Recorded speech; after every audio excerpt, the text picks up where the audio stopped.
165 ஆண்டுகால வரலாற்றில் இல்லாத ஒரு புதிய விஷயத்தை நாங்கள் பண்ண போகிறோம் அப்படின்னு சொல்லிட்டு மறுபடியும் ஒரு டிக்ளரேஷன் வந்து பார்த்தீங்கன்னா கொடுத்துருக்காங்க.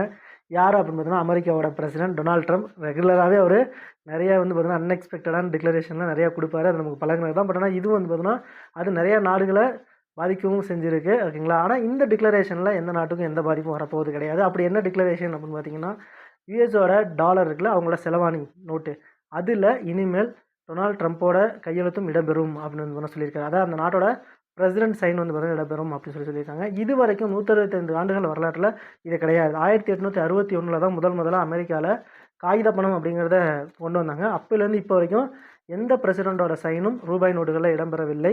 ஐ மீன் அவங்க நாட்டில் டாலர்னு சொல்லுவோம், நம்ம ரூபாய்னு சொல்லுவோம், ஓகேங்களா. அந்த நோட்டுகளில் இடம்பெறவே கிடையாது.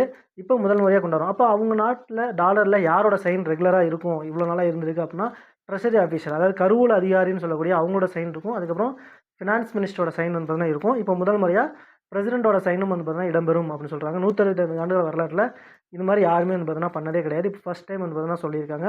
இது மாதிரியே இந்தியாவிலையும் ரூபாய் நோட்டுகளில் கையெழுத்து அப்படிங்கிற பார்த்தீங்கன்னா இருக்கும். இந்தியாவில் வெளியிடக்கூடிய ரூபாய் நோட்டுகளில் யாரோட கையெழுத்து இருக்கும் அப்படின்னா ஆர்பிஐ தான் இந்தியாவில் நமக்கு வந்து பார்த்தீங்கன்னா மணி சப்ளை அப்படிங்கிறத ஃபுல் கண்ட்ரோலில் பண்ணியிருக்காங்க. அப்போது ஆர்பிஐயோட கவர்னரோட சைன் தான் நம்ம ரூபாய் நோட்டுகளில் எல்லா நோட்டுகளையும் கீழே வந்து பார்த்தீங்கன்னா இருக்கும்.